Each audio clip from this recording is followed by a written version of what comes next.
Per my last email, let's circle back. There's a lot of synergy. What does this have to do with running a law firm or, say, premise liability cases? Well, my next guest here is going to break it all down for us today. Jason, welcome to the show. Thank you. Thanks for having me. To those who may not know, this is Jason Javaheri. He's the CEO and co-founder of J&Y Law out of Century City. So again, officially welcome to the show. Before we really dive in, ladies, he is officially off the market. He was the most eligible bachelor of Cala. You had your chance and you blew it. You got married last year, right? Yep, in May. May. Congratulations. Thank you. I really do love your wife. Thank you. She's beautiful inside and out. Thank you. So, I would agree. I'm very lucky. Thank you. yeah, you've been very, very happy since you started dating her.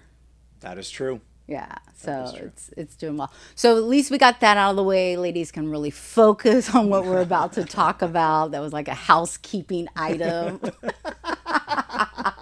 if you will. But Jason, you're an LA native, so tell us a little bit about yourself. Yeah, for sure. Born and raised in LA. Is that like Beverly Hills or the Valley? No. So actually a little farther out than city of LA. I was born in Claremont. My dad went to Cal Poly Pomona back in the day, and actually still owns the house that I was born in.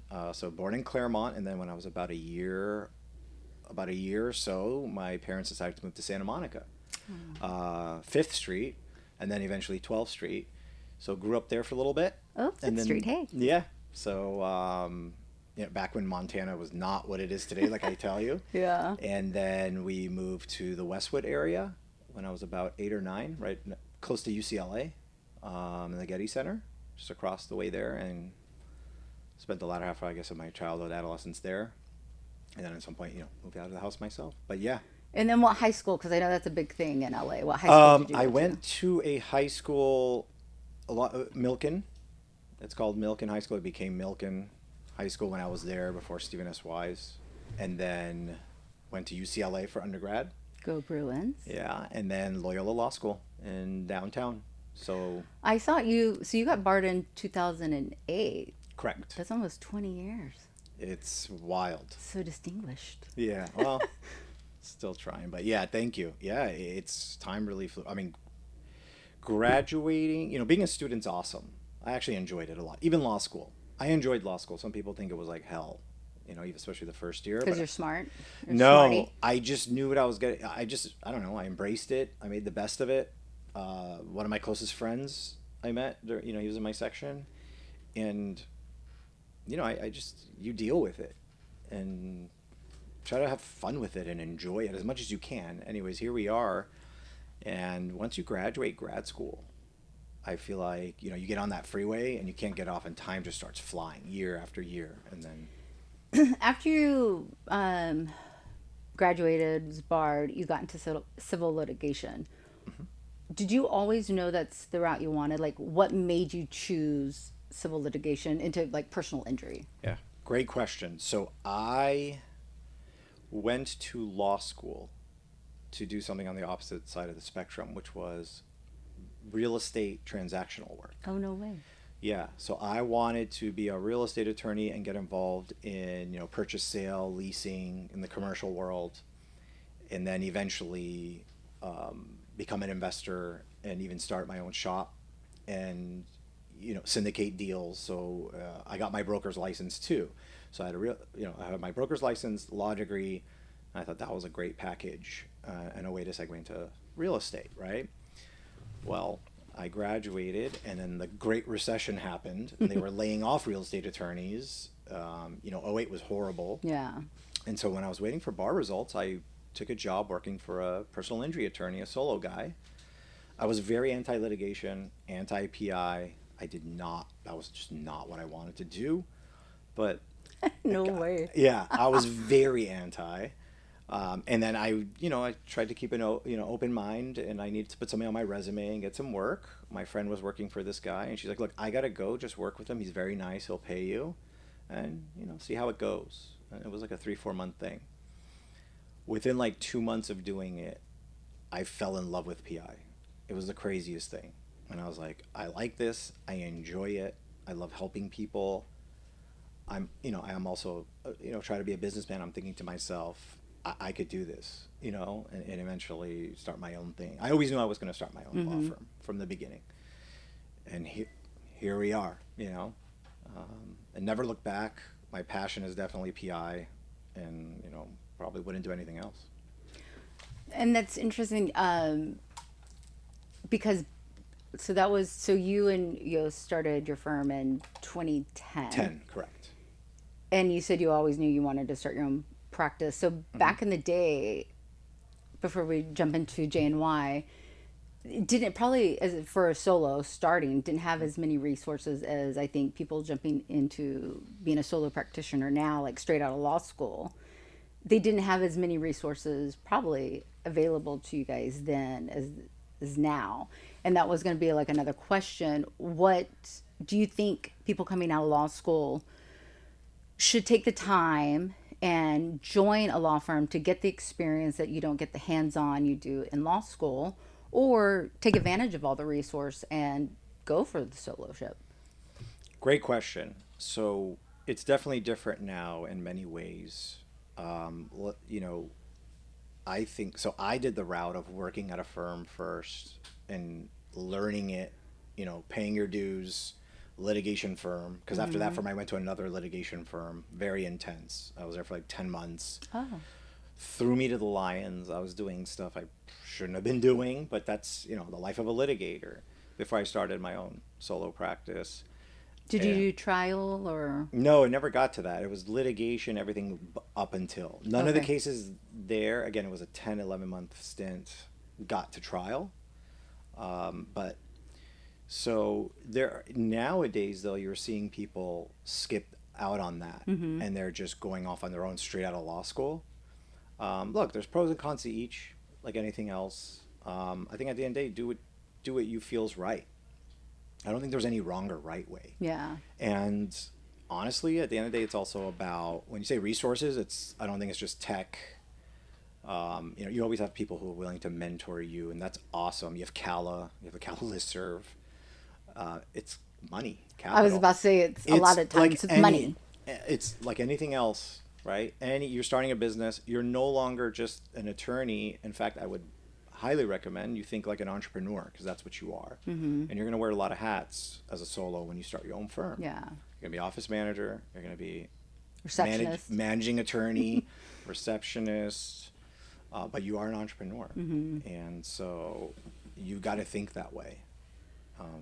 Definitely will help you succeed. Yeah. So then you joined it. Did you and Yosi go to law school together? Around the same time. He's a year above me. He went to Southwestern and I went to Loyola. So they're both, they're right very close to each other in LA. And that was always a game plan to join up and start a firm together? No, so coincidentally, kind of like in a way our life paths were kind of similar and parallel, being so close in age and having mutual friends. And long story short, we studied for the bar around the same time, took it around the same time. He went solo a little bit before, in the same year as me, I think a little bit before me, because I was still at this firm. And then I made the jump, and we ended up on the same floor in Century City. Oh, no way. Same building. Yeah, where we ended up staying. And, we had our solo thing, he had his, and we would talk and bounce ideas and, in the same place in life. And obviously a familiar face, a good friend of mine that I've known since high school. And at some point we just thought, in terms of like synergy and what I bring and he brings and what we could do something better together. And then, and then June 2010, we joined forces.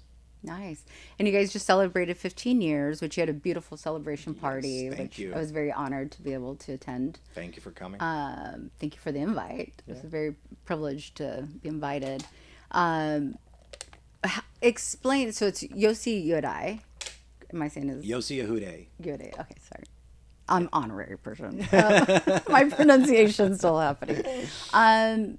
Before we jump in and explain the firm and stuff, nowadays there's a lot of partnerships breaking up, a divorce, if you will. And they started out as best friends or good friends or family members, and they're going through nasty breakups, right? you guys, and if anyone's who's been around you guys, are you guys are still really good friends. You guys are best friends, and you guys get along really well, and you have a beautiful firm, and it's flourishing. What are your roles, in the firm, and what has been the success of keeping and maintaining, productive roles, but also being able to, maintain a friendship? Good, very good question. So first off, Yos and I are close enough, but not too close. So he's not family. I think doing business with family can get hairy. He wasn't a best friend, but close enough, and there was a mutual trust, and I'll get into that maybe Yeah. a little later. So roles, we were big believers of, right people in the right seat, play to your strengths. What's your quote unquote happy place? Same thing I asked my team, and we want to make sure you're there. So for us, we do have different roles. There's certain things we do and handle together. Let's say big ticket items like, do we want to invest in this source of marketing, hiring, firing, things that are, things that are related to, let's say, revenue as well as, expenses, cash flow, the financials, right? As Right. co-CEOs. And then we still have So you are co-CEOs. That's yes, the role. Okay. yes. And then there are things where we don't do because why would we? Right. Let's divide and conquer. Let's play to our strengths. So we do have different roles in terms of things that we supervise. Excuse me. So, for example, like marketing's his thing. He loves it. He takes the lead with that. That's his niche. We do talk, a lot about that because that involves investment and stuff like that. You're the money guy. I'm Yeah. picking Well, up. I like numbers and data, but something like that's big. We both talk. Like I Yeah. said, he'll take the lead, but in terms of green lighting and bouncing ideas Yeah. and stuff like that, because that's investment, that's money. 100%. Right. So things like handling cases, we still, even though we're CEOs and trying to focus more on working on the business instead of in, as they say, we still roundtable cases. We take our highest value cases. The attorneys know we'll get together. We're still involved, legal strategy, and obviously client experience and the legal strategy, getting maximizing the value of the case, etc. So we're still involved with that. Pre-litigation, I'm more involved than he is. He's a little bit more with litigation, but again, if it's one of the higher values, we're both in the room or involved. And then there's other aspects of the firm where he may take the lead, is more involved than I am, or whatever it may be. And I always say I'm more of the macro. Like I love numbers, I love data, and about a year or two ago, we really made this push for data entry and data and numbers because that's everything, right? You got to measure it. Don't give away too much sauce because that's a different segment. Oh, okay. But yes. Getting too excited about the Yeah, yeah. numbers. We're gonna nerd out later. Trust me. Okay. But your firm has definitely flourished, and you've added a lot of, like, you've taken in more, and you've become a trial firm. You've added some really great attorneys, and I want you to talk about the type of cases, but just to kind of give you some of their recent wins, whether it's settlements or verdicts, and you can kind of talk about it. But 6.5 million, 6 million, 5.2, 3.6. You guys aren't messing around. So hats off to you guys. Thank you. So talk about some of the cases that you guys are focusing on, the team that you built. Yeah. For sure. Well, thank you. It's definitely a team effort. From when you sign up the case throughout the pre-litigation pipeline, and most of the cases do go through that. Yeah. Especially the motor vehicle ones. Premise is a different animal, and even through litigation, the teams, everybody involved, really, and I mean that. I always say we succeed as a team or we fail as a team. It's not just one person; it's everybody's efforts, and everyone needs to bring their A game, right? So these cases, yeah, they were great settlements. Very happy. Clients were ecstatic. Obviously, it's tough, and they put their trust in us, and we take that very seriously. And they weren't easy cases. Obviously, they were litigated heavily and aggressively. You mentioned some of these seven-figure ones, involving premises cases, whether it was someone who was doing a job and got electrocuted and fell 4 to 5 stories, Yikes. was pronounced dead twice. He kind of like Oh. like lost a heart rate, came back. Yeah, we were going through medical records and we were like, wow, this guy's just lucky to be alive. And so, and then, I mean, talking about fractures. And you imagine you got electrocuted and then you fell off a 4-story building. Jeez. So from brain injuries to fractured bones and surgeries and rehab, young guy in his 30s, good dude. And then other case, also a guy was making a delivery and someone else was operating a forklift, not his co-employee, just at the premises, and was just driving blind. He had stacks of things on the front of the forklift. It was a little elevated, and literally just driving blind, not even looking, and made a little turn, and boom, hit our poor client right in the leg, and made him and caused him to fall. And I mean, from like shoulder down to ankles, guy ended up needing surgeries and had a lot of medical issues and complications. But another great settlement, really life changing, and that's what it's about. So, I mean, he's set for life now in terms of his future medical care, and he has enough to, enjoy life. Yeah. And then we've had another case. One I'll tell you that I'm proud of all of them, but this one as well. I think this is where I call the art of lawyering came in. We had this one case where this young guy on they called it a dog ranch. I think it was dog breeding place. Either, I think Central California, could be, or maybe around Bakersfield. He's, again, working. It's interesting. But they didn't have workers' comp insurance on this one at all either. He's working with a coworker who, on a pickup truck, and the coworker didn't secure, I guess, the trailer well. They're driving. They hit a couple potholes on their own premises. He falls off, fractured femur, etc. Has an ORIF surgery, hardware, ends up needing surgery to take it out later. Other fractures. Good dude, good witness, good kid, or good guy. Long story short, the auto policy only had about like 250K.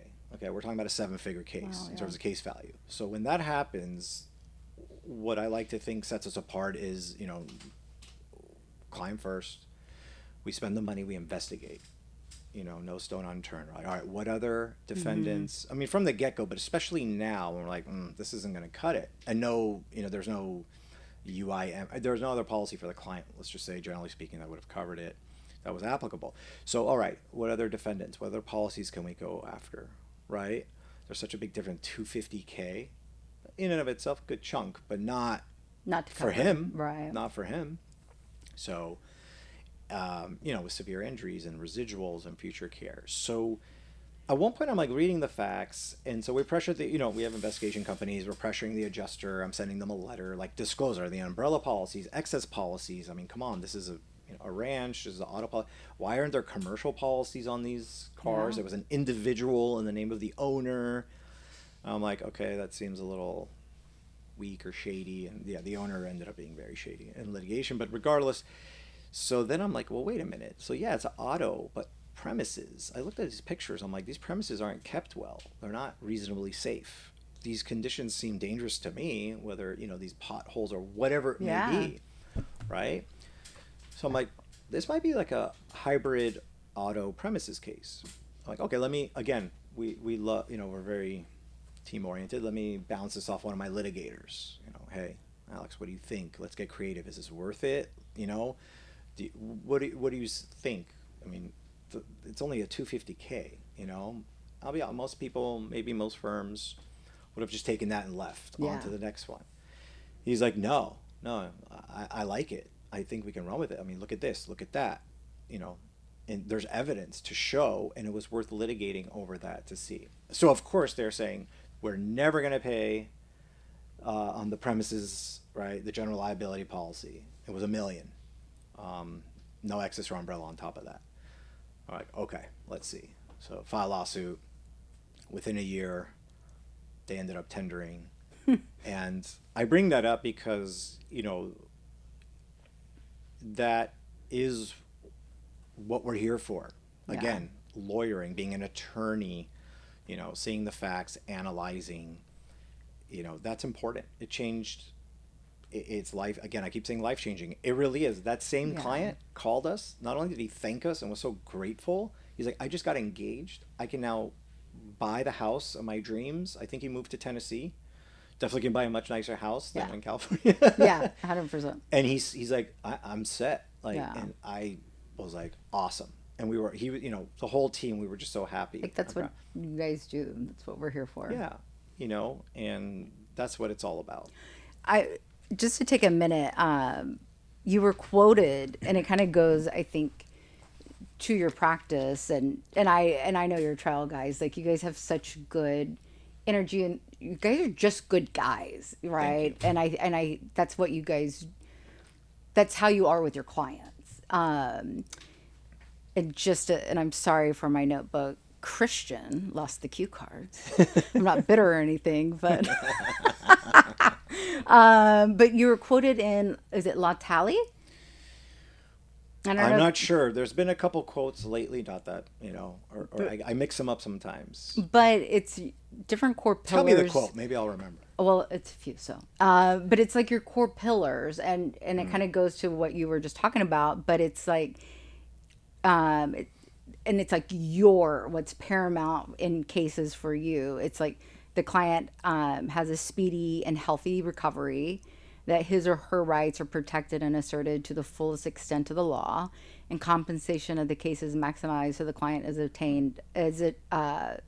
attains the best result possible. Yep. And those are your core pillars. So I don't know when this was like quoted to La Tally, but I obviously I know you and I watch your guys' Instagram, but it's like that's really every client when you're giving them their check to whatever, like this is truly how you believe, and I think how you practice. Yeah. And you see it in your results. Absolutely. That's how we roll. That's our mantra.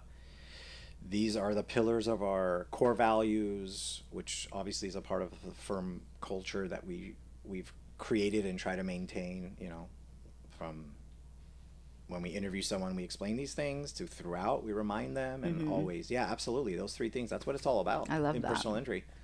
Nothing's more important than your health. We know that. So we help them get a speedy and healthy recovery. And obviously the medical providers and doctors take a bigger role than us, but we're there to help and facilitate. We read the records, we know the medicine.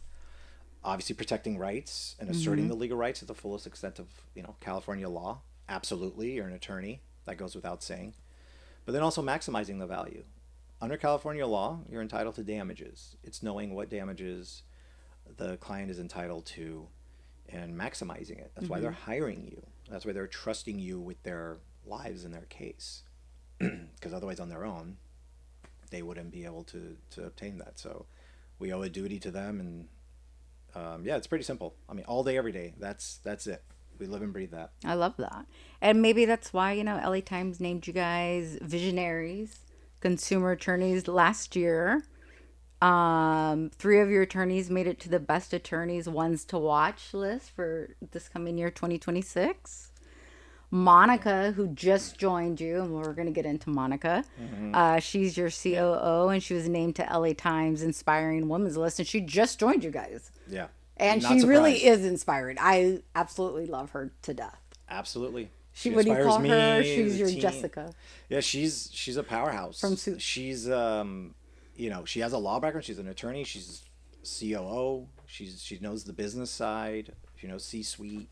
She comes from one of the top firms in Florida. Wealth of knowledge, and yeah, man, she kicks ass. We love her. We love her. And you said, like, everybody's just nice and cool and good people. She also is too. So it's not just looking at her as like my COO. She's honestly more. She's really a part of our work family. We treat everybody like that. And she's an amazing person, and we're so lucky and happy to have her. So yeah, she's great. I like her. Yeah. You should probably talk to her one day. Maybe get the COO's perspective. Yeah. Where's the attorney CEO? And I need a female guest. I think so. She would be awesome. She really was cool. Going back really quick, because I know I think we were just hanging out. We were talking how much you love premise cases, and a lot of attorneys don't like them, or they kind of shy away from them because a lot of times they think they're a little harder. Yeah. Why do you like them, and why do other attorneys sometimes they're like, it's too tough? Yeah, good question. So I didn't always like them. Yeah. I too, in the beginning of my career, didn't understand them or know them as well. Motor vehicles, a lot easier, simpler, especially when it comes to liability and establishing it. And I even will admit it can get intimidating and a little scared. So you shy away. I think it's just human psychology. You fear what you don't know. At one point, Yosi and I too, because we would talk about this. So I met other attorneys who were like, "Oh, I love it." When I heard "love it," why? So I'm like, and then they would explain certain things, right? Like you don't have to worry about the money and the policy limits because they're always going to be there, right? If something happens, they're usually a mil plus, or whatever it may be. Um, the kicker being liability. It's a Yeah. lot more difficult. You're stopping at a red light, you get rear-ended. That's clear. A lot of attorneys like that. I don't know if maybe they're just, I say lazy sometimes, or it's just what they know and they're just doing well. So why rock the boat? Attorneys can be very risk averse just by nature. Whereas premises, it's notice, actual, is it constructive, reasonable inspections. The adjusters too speak like in code. They don't outright accept liability. A lot of times they'll deny it, or they'll say things like we're willing to compromise. They'll say certain things that hint like, yeah, we'll take a look at it, pre-litigation. But at the end of the day, on those cases, I think in general, but especially if you want to get full value for your client, you got to litigate, and you might as well. The way we're built is at some point, if it hits a certain case value, even if they've are willing to negotiate, we just file right away. The sooner the better on your premises cases. You're Just just get not it into afraid to litigation. jump in. No, no, no. We welcome it. We do love them. Some of the cases you mentioned, our highest settlements in results have been from premises cases. It's not just the auto. Yeah. The top 3 or 4 have are premises liability cases. Your slip and fall, trip and fall, or someone going up to view a skylight to do a job and falling through. That was another case we had in San Diego. So we've embraced it. We learned, and we have a knack, I think, for it. I think we do pretty well. I'm not going to lie, and we love it. We have people who will refer their cases, their premises to us because they just want to do motor vehicle, and I get it.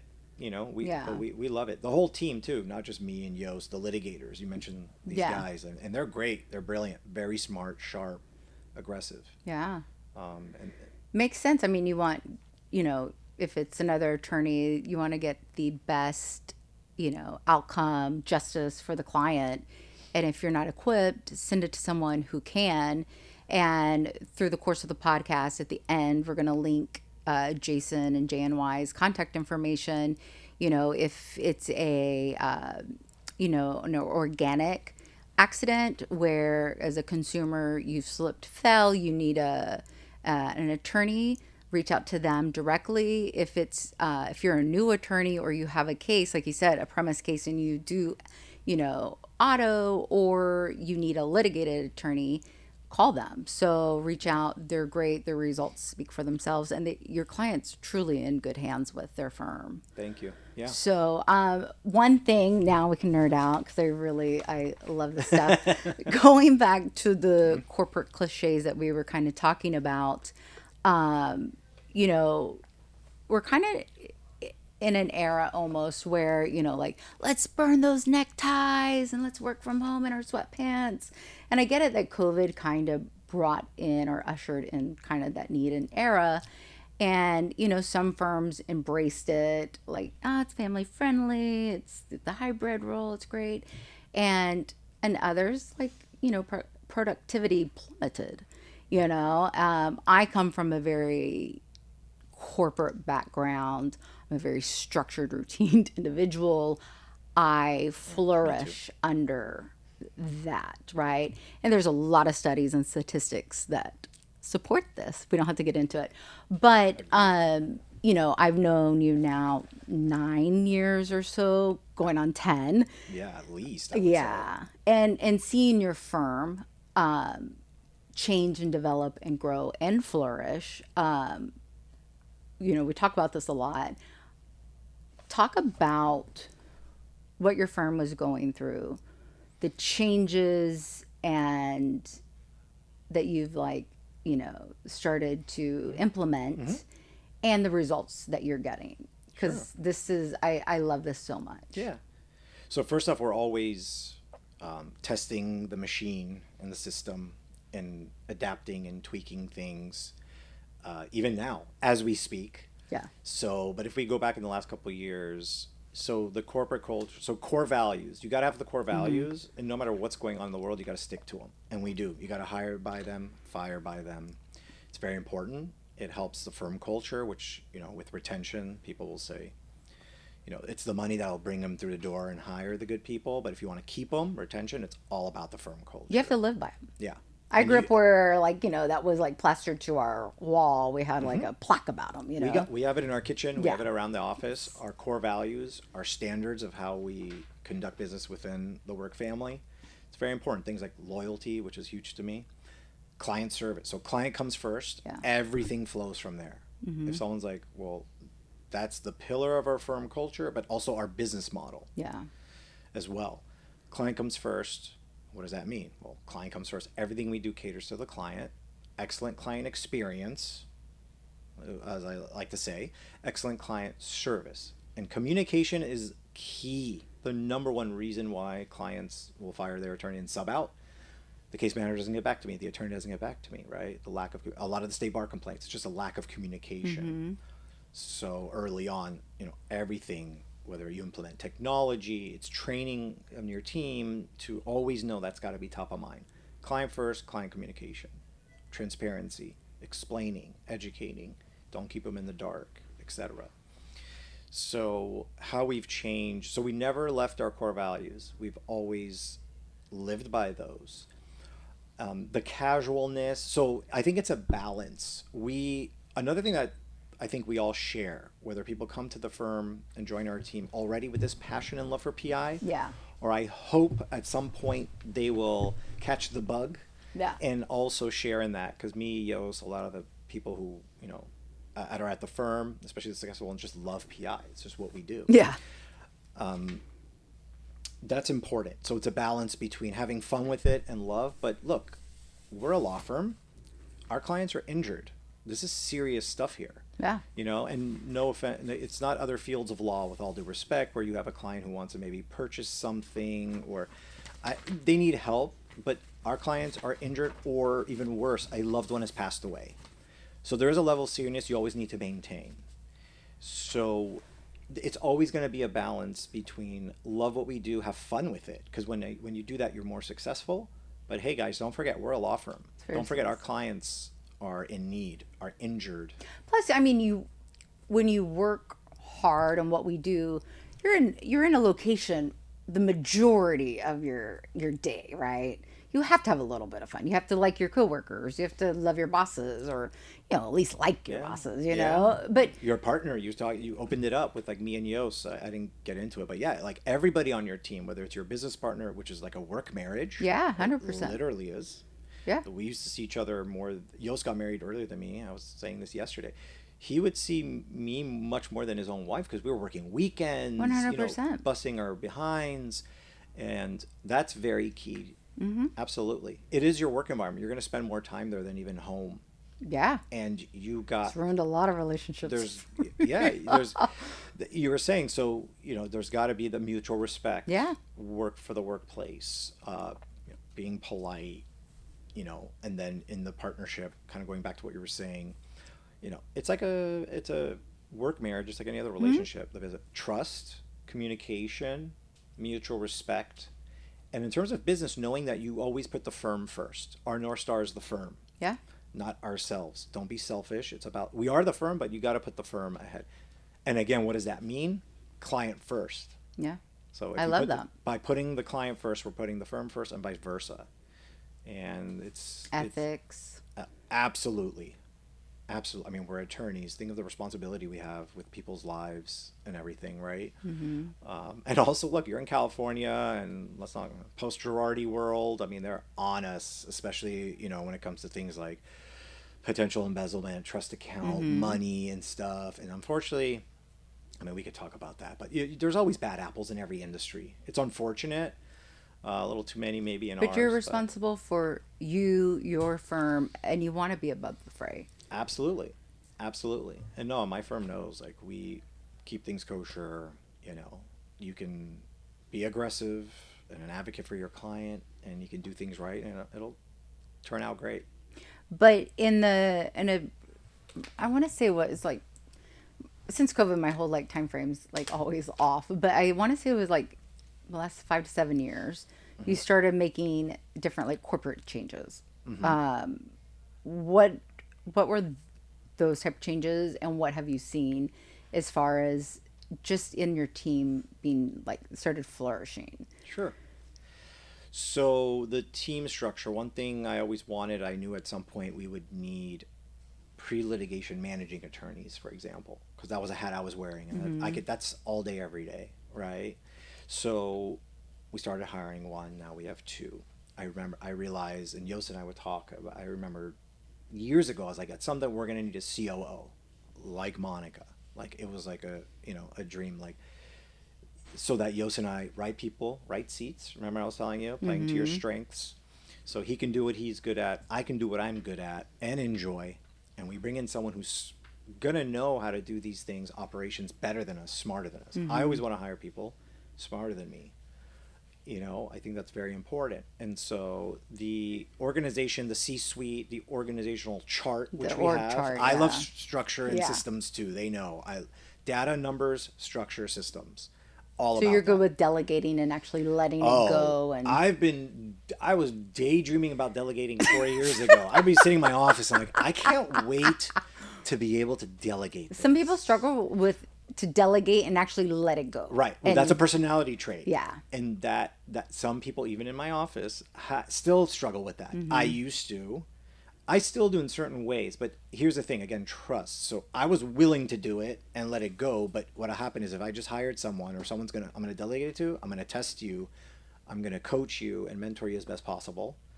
Is this Or in the book that you were reading? yeah, yeah, or an outside consultant Right. because I'm not gonna know everything. Yost doesn't know everything, or whoever at the time. Did you do like a job coach? I Yeah, think that's we've what had they like were. firm culture Yeah. coach. We've I had love business that. coaches and consultants, Yost and I alone, That's so amazing. for a time. And then actually, that's one thing this year I'm going to look into is us getting like a good kick-ass business coach for ourselves, a mastermind later, a real deal mastermind later. But yeah, and so my point is delegating is important. You can't do everything, otherwise you won't be successful. But it's who are you delegating to build that trust and confidence. So that I was able to do that. You touch on something I think that's very important. It's the whole work from home or hybrid back to office. I think every industry, or as people say these days, space. Every industry has been dealing with that and struggling. California, big tech. Tech's a different world, but coming back has been difficult with speed bumps. We're in a kind of hybrid. We like in office more, but again, it's depends on the person. Some people can still be productive and hit their KPIs. If you want to nerd out, key performance indicators, and for their role at the firm and the goals that we've set for them, whether they're in office or not. Yeah. So again, it's a mixed bag. But point being is you need the data. You need to measure it. If you don't measure it, you don't know what's going on. We always say numbers don't lie. Right. Exactly. Exactly. So there is a way to do it. We are much more open-minded, I myself for sure, that we would maintain this for now. And it's another thing that we're talking about as we speak in terms of our 2026 goals, and we dissect them into quarters and stuff. I love that. And as different firms have started to do more corporate structure and just seeing how their productivity increases, and that like even with a child, like when you give them more of a structure, like bedtime or whatever it is, the child needs it, right? It gives them, but even in a firm, like it really does. And I love seeing the progress that it makes because I don't know, like not like strict, like, but when rules are applied, it just makes things a lot better. For sure. And I'm not saying like people And they can't like go it. work from home, but I'm just saying like in that time they're like, let's burn the neckties. Yeah, no. But just in the philosophy of what a necktie represented versus like sweats, I just think that I just love the corporate Me too. structure because it's, you know. All right, let's switch gears really quick. I want to get your, let's talk about Uber Ooh, because yeah. that's everybody's This whole year. thought process. I want to get your take on Uber, what you think about it. Then I would like you to break it down on the consumer level, Sure. and then I would like you to break it down for our colleagues on the attorney and provider side to those who may not be as involved and how and why they should be involved. Yeah, sure. Three prong. No surprise. Uber is a multi-billion-dollar tech company worldwide. So what is it? A for-profit company, right?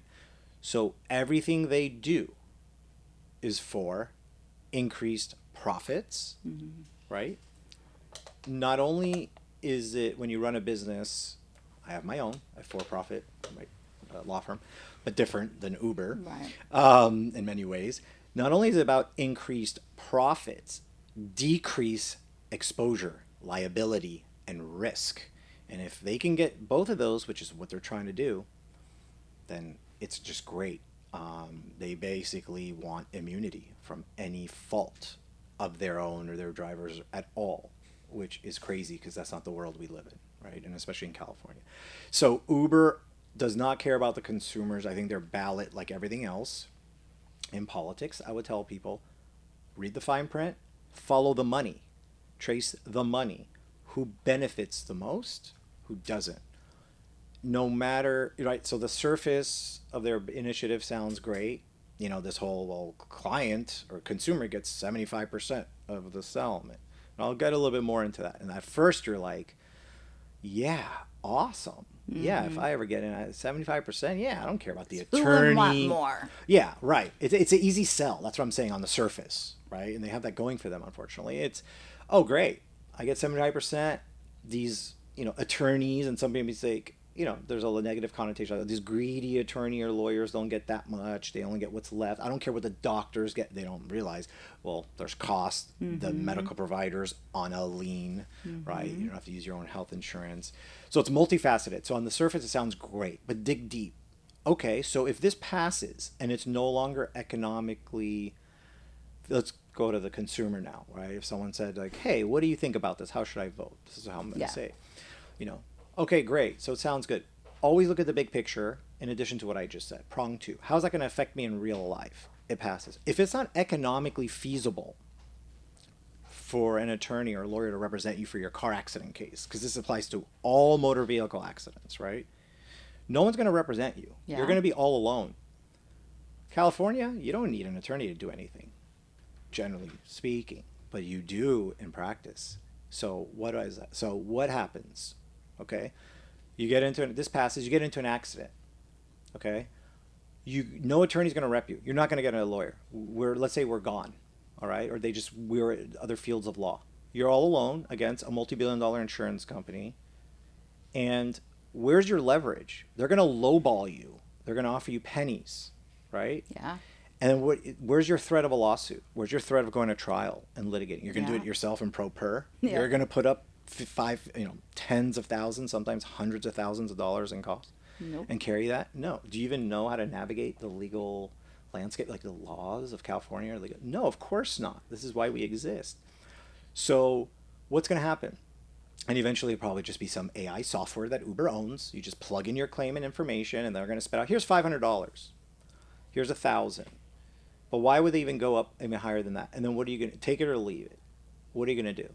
So 75% of $1,000, or the way it is now, where you can hire an attorney, a third, 38%, 40%, 45% of the full value of your case, which could be, tens of thousands, hundreds of thousands, or millions. Yeah.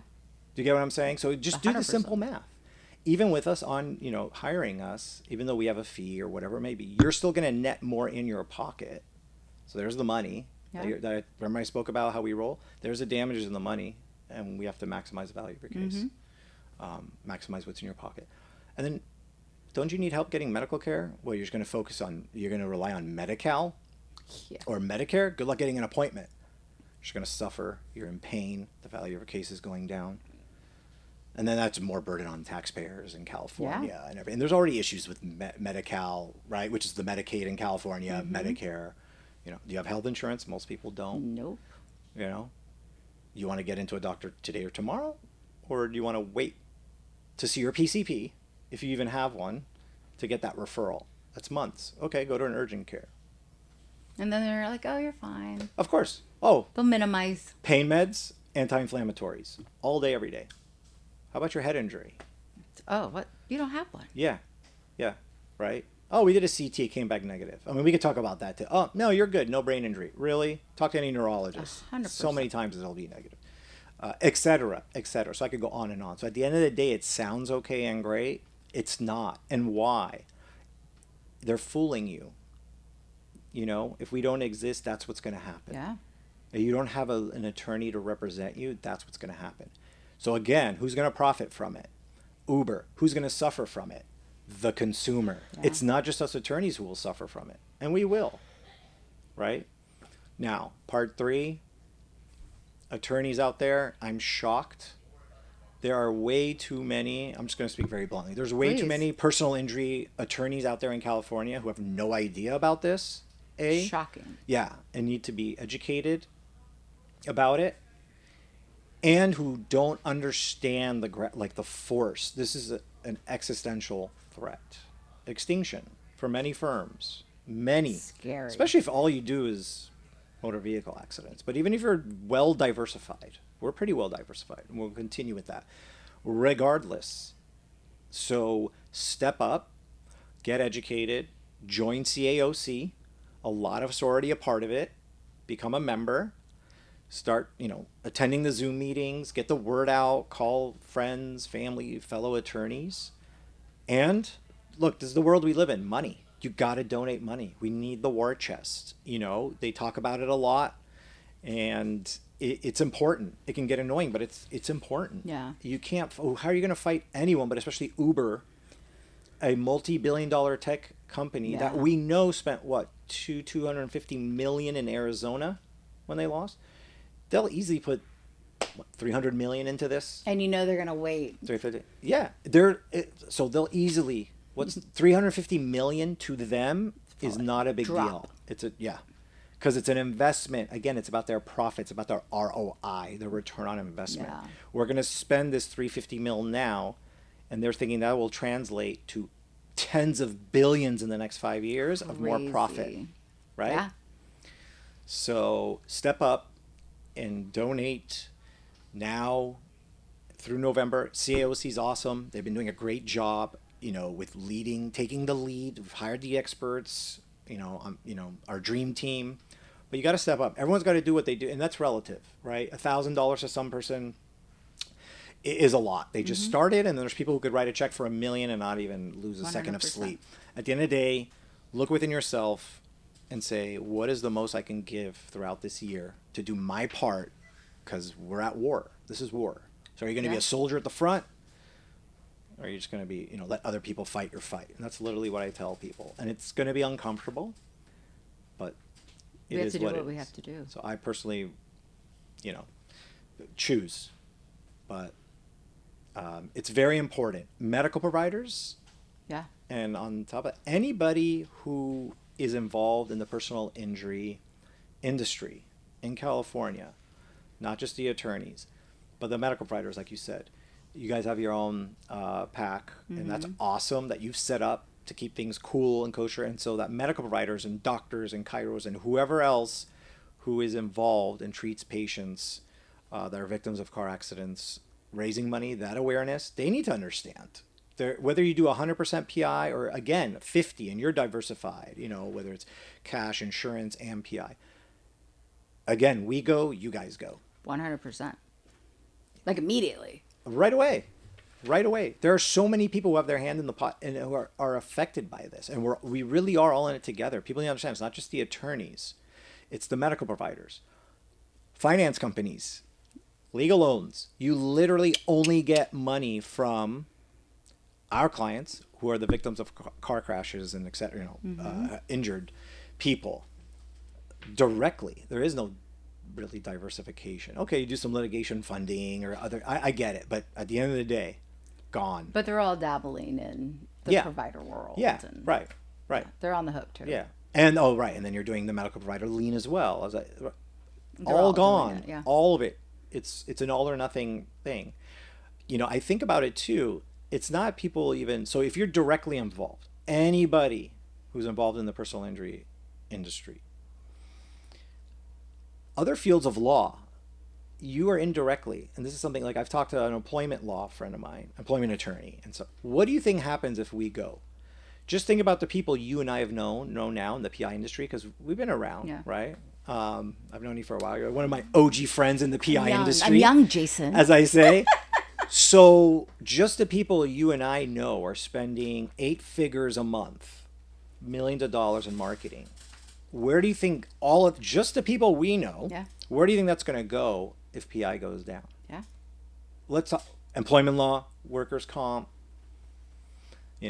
lemon law became popular, Lemon law a little got trendy in a big, while, but yeah. right. So if I'm an employment attorney, you are going to be thinking, okay, and honestly, I don't mean to sound. Business is business. It is a threat to you then, because if we go, our money's coming into your industry, whatever, your CPA cost per act, your CPAs are going to go up, your ROI is going to go down. That, and they're We're also very looking competitive. 100%. I mean, PI is the most. Arizona, they're gonna flock to you. It's, They already hate the Californians moving in. There's so many more people involved in this, and California really is the biggest arena, and all the other states are looking at it, and there's a reason why Uber's doing it here. I mean, it's also the biggest market, but Because guess what? I mean, California, I like seeing that the other attorneys are from other states supporting California. There are some. Because they know, whatever happens in California, Uber's moving to the next state. especially in the Southwest. Yeah. Correct me if I'm wrong. We do influence. I mean, Nevada. Was it Arizona or Nevada? Nevada was able to kick it, or I'm mixing them up. I think it was Arizona. They were successful, or Nevada. Something think about it's- constitutionality. I don't know if it Yeah. applies, here. one of the states. But did. that doesn't mean they won't be back. California too, by the way. Yeah. This could be the first battle of the longer war. And I think that Uber is already and it was in New York, and New York was gladly shaking hands to influence some of the insurance changes. Mm-hmm. And they were gladly shaking hands with it, trying to make it happen. Yeah. Why are they making changes to coverage? Oh, they did in California too.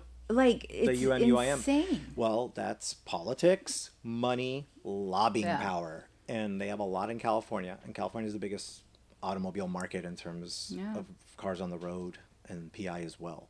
So that's why they're coming here. But yeah, absolutely. Crazy. But thank you for that. Thank you for, Yeah, everyone's you're- got to get involved, guys. I mean, if you're going to take one thing away today, seriously, one thing, it's the Uber initiative and our ballot initiative that we are putting on there to counter theirs. Join CAOC, get involved, contact me, not just about a case or a premises case. Contact me about, CAOC and what we're doing and all the great work and the team that's been assembled. I will put you in touch with the right people. Happy to talk to you about that. Thank you for that. Thank you for that. All right, before we go, I have a little surprise for you. Oh, It's a little lightning round, if you will. sure. LA native. You ready? Let's do it. All right. This is the LA edition. Little born and raised little guy over here. All right. What's your favorite restaurant? Like, quick. Oh. Let's do this. Any Hillstone restaurant, Hillstone Okay. Group, They especially are the actually R&D by really you. Good. That is. Best I restaurant was burger. just there at the bar. Best restaurant burger. Oh, the best. You know what makes it really good is that shredded lettuce. All of it. I'm a foodie. Every ingredient is top notch. So good. Yeah. Favorite coffee shop? LA. And Sons. Where's that? It's in Beverly Hills, close to, which is next door to Century City. It's on the corner of Brighton Way and I think in Camden. It's been there for years. It's a staple. It's changed names. I love their What's your go-to order? cappuccino. I just get a hot or iced cappuccino. And he likes real milk because he's from the 80s. Yep. Whole Whole milk. or 2%. Okay, For but feeling mainly healthy. it's always whole. Yeah. Yeah. I'm an 80s baby. Yeah, absolutely. I grew up on 2% or whole, for sure. Favorite ice cream shop? Because I know you like ice cream. Thrifty ice cream. I grew up with it, God, especially the one on Wilshire in Santa Thrifties. Monica. Mint chip, chocolate malted crunch, double scoop. Favorite date night spot?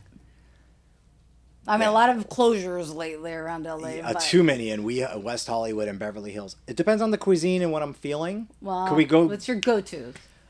I love Capo in Santa Monica for Italian. Okay. I was trying to gatekeep that place. Actually, I shouldn't have said that. And then sushi. I like this chill casual spot on La Cienega. Sushi Fumi. It's no secret anymore. Okay. And I've been Tara there. loves it. I got her on it. She's addicted.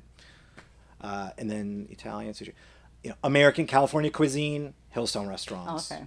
South Beverly Grill, Honor Bar, R&D, Gulfstream. I was actually Newport. at Gulfstream yesterday. Oh yeah. Favorite LA brand? Favorite. Could be anything. Clothing, candle. Candle? Well, I don't know. It's a brand. Candle. Essential oils. Yes, exactly. Bath salts. Bath salts.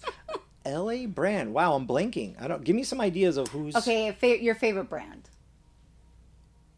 Again, 80s. I still love Nike.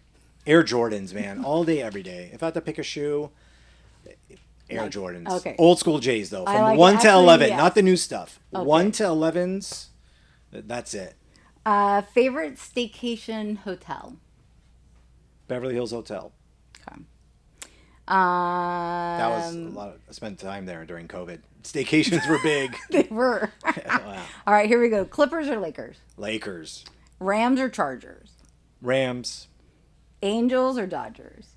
Dodgers. You know they do classify as Los Angeles Angels. Yes. Which is kind of weird. Yes. I'm at Yankees, but.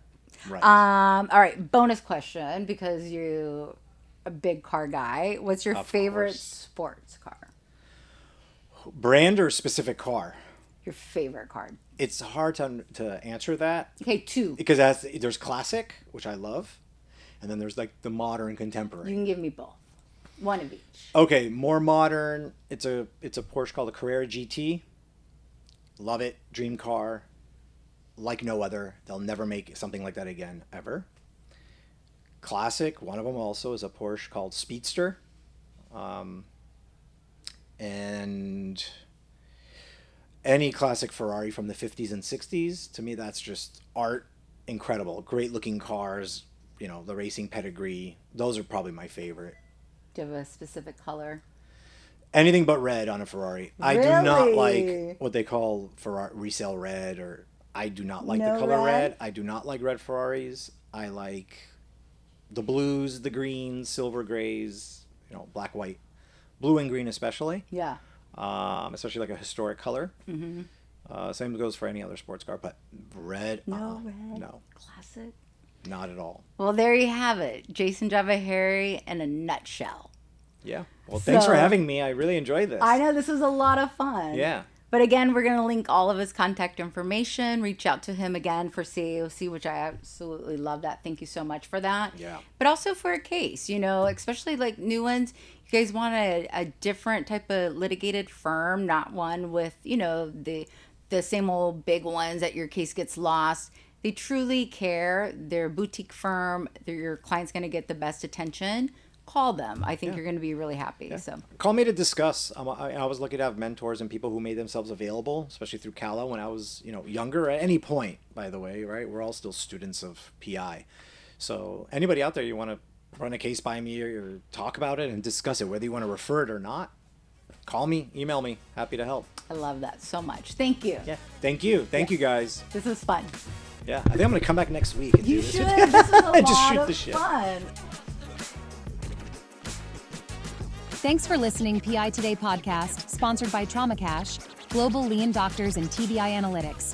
You can find us on our website, www.pi2daypodcast.com, also on Instagram, YouTube, Spotify, TikTok, and LinkedIn as PI 2 Day Podcast to watch all our episodes. See you next time.